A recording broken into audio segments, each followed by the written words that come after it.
Voltando para a questão de urbanização, na região central do estado nós temos a microrregião de Macau, aonde Macau é a cidade principal. Nós temos a microrregião de Angicos, onde a própria Angicos é a cidade principal. A microrregião Angicos que monopoliza ali Pedro Avelino, Lages, né? Um abraço aí para o povo de Pedro Avelino, monopoliza aquela área. E temos também a microrregião da Serra de Santana. A Serra de Santana, que é, na verdade, monopolizada pela cidade de Santana do Matos, onde temos ali município vizinho como Bodó, como município de Florânia, Tenente Laurentino, que eles são ali mais ou menos monopolizados por Santana do Matos e Currais Novos. A microrregião de Currais Novos, chamada de quê? De parte do quê? Do Seridó. A microrregião de Currais Novos é chamada geograficamente Seridó Oriental. E a microrregião de Caicó, chamada Seridó Ocidental. Existia ali uma rivalidade no bom sentido, né? Mas uma disputa de hierarquia urbana entre os municípios de Currais Novos e o município de Caicó. E achando por bem, duas cidades bastante evoluídas, bastante desenvolvidas, o IBGE resolveu fazer um traçado, colocar dois seridóis. Um na parte ocidental com maior importância para Caicó e outro na parte oriental, né? Currais Novos. Parte ocidental, Caicó, parte oriental, Currais Novos. As atividades econômicas ali daquela região ainda se destacam pela questão da mineração.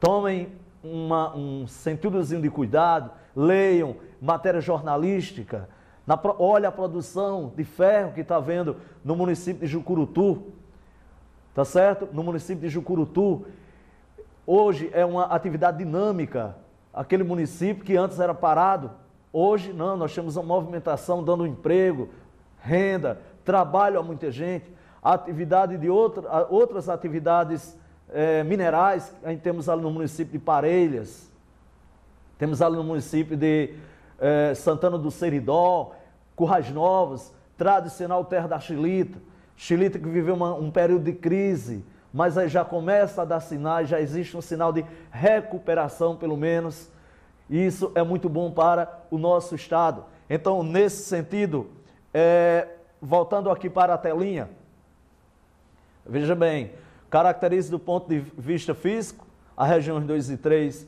aí nós já falamos sobre isso. Descreva o termo seca verde, descrito na reportagem. Voltando para cá, pessoal, olha aí, seca verde. Esse termo é muito conhecido lá no sertão, pelo próprio agricultor. Às vezes, o agricultor fala o seguinte, a tristeza ocorreu pela existência da seca, mas pelo menos, naquele popular que ele diz, pelo menos fez água para o gado. Fazer água, deixar água, ou seja, deixar os açudes, talvez cheios ou parcialmente cheios, transbordando ou não, mas que a chuva veio e deixou pelo menos uma fartura hídrica para os animais, que é de indispensável, é de fundamental importância. Então, quem é esta seca verde? É mais ou menos um inverno que pode ser irregular, escasso e irregular em algumas áreas, mas que em outras pode funcionar muito bem. E aí fica aquela questão da concentração de água que dá, pelo menos, para satisfazer as necessidades iniciais, né? A necessidade básica da criação, para que o pessoal não fique assim tão perturbado. Então, volte aí para a tela para que a gente possa ver a próxima questão. Voltando para a tela novamente aí. Relacione as informações do mapa com a indústria da seca, fator tão comum no Rio Grande do Norte. Voltando para cá, pessoal. A indústria da seca. Patativa da Saré, nos seus versos, nas suas poesias, foi um cara que, assim, se destacou em vida e em obras, falando de quê? Do problema da seca, do problema da concentração fundiária, do problema do êxodo rural. A música Triste Partida, de Luiz Gonzaga, assim, fala muito bem dessa situação. Patativa da Saré, Antônio Gonçalves da Silva, natural da cidade de Assaré, no Ceará, um homem que começou a estudar, mas não teve condições de continuar, porque fica órfão logo cedo. Ele começa a escrever, aproveitando-se da pouca letra que tinha, para escrever sobre a seca e a concentração da terra. Essa terra desmedida devia ser comum, devia ser repartida, um taco para cada um, modo de morar sossegado. Eu já tenho observado que abaixo do sertão e a serra devia ser coisa nossa. Quem não trabalha na roça, que diabo é que quer com a terra? Então, quem é a indústria da seca? A indústria da seca, como eu acabara de falar, é um projeto que deveria ser até certo ponto banido, em que os políticos, na época da estiagem, se aproveitam daqueles tristes miseráveis. Há pouco tempo falou a emergência. O que significa emergência? É um projeto triste, politiqueiro. Na época das grandes secas aqui no estado, principalmente aquela de 83 até 1990, aquelas tristes secas que ocorreram, eu lembro muito bem que a cidade do interior vinha as vagas do programa de emergência. O programa de emergência era um programa do governo federal que pagava pouco, uma miséria, muito assistencialista. Existiam até prefeitos no interior, é triste a verdade, mas ela tem que ser dita, que controlavam as fichas de emprego. Aquele rapaz que não votava nele não era empregado. E a fome e a miséria perduravam na vida daquele cara. Às vezes, o trabalhador que precisava daquele mísero emprego para sustentar a família, tinha até uma certa timidez, ficava até tímido em ir na casa do prefeito, porque sabia que ia ser chantageado. Quer dizer, você não vota em mim, não vota no vereador fulano e tal, nem no deputado que eu indiquei, nem no senador, nem no governador, então emprego aqui você não tem. Quando o dinheiro vinha de Fundo Federal de Arrecadação, até desvios que existiam, pouco chegava, né? Pegavam cesta básica literalmente desqualificada, passava para aquela população tentando combater a miséria. A miséria se combate, gente, com uma política de geração de emprego, de geração de renda. Uma política que permita a fixação do homem no campo. A solução para o problema do êxodo rural, da miserabilidade urbana, está onde? No campo.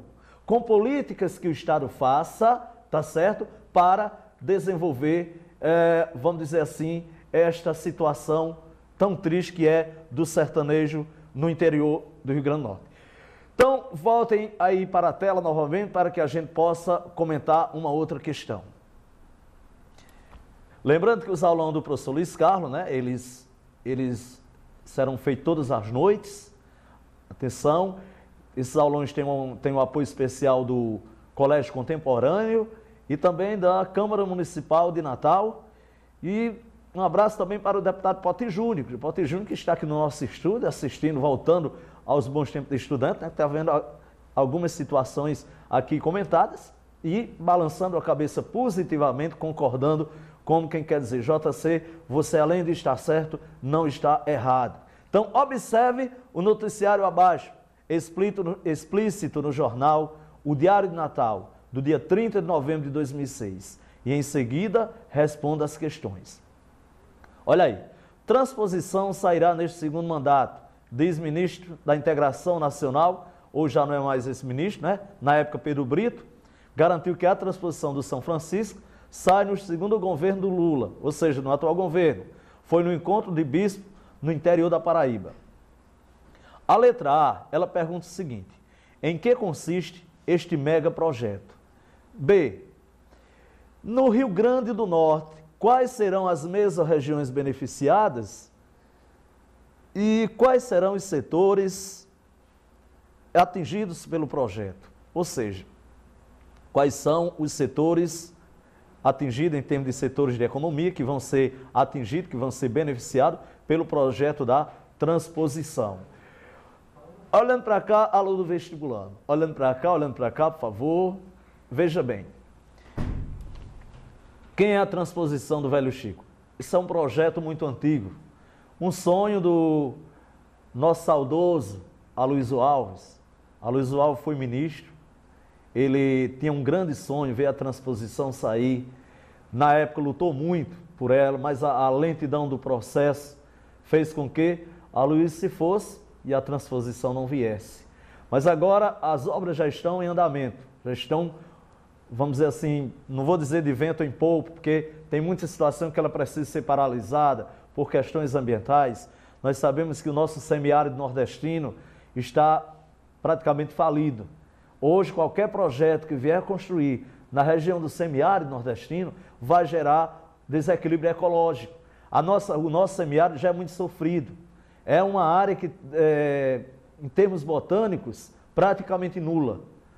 Durante esses séculos de seca, a seca sempre foi um ponto de convívio do sertanejo, do Nordeste, né? E durante esse tempo nunca houve um projeto de reflorestamento,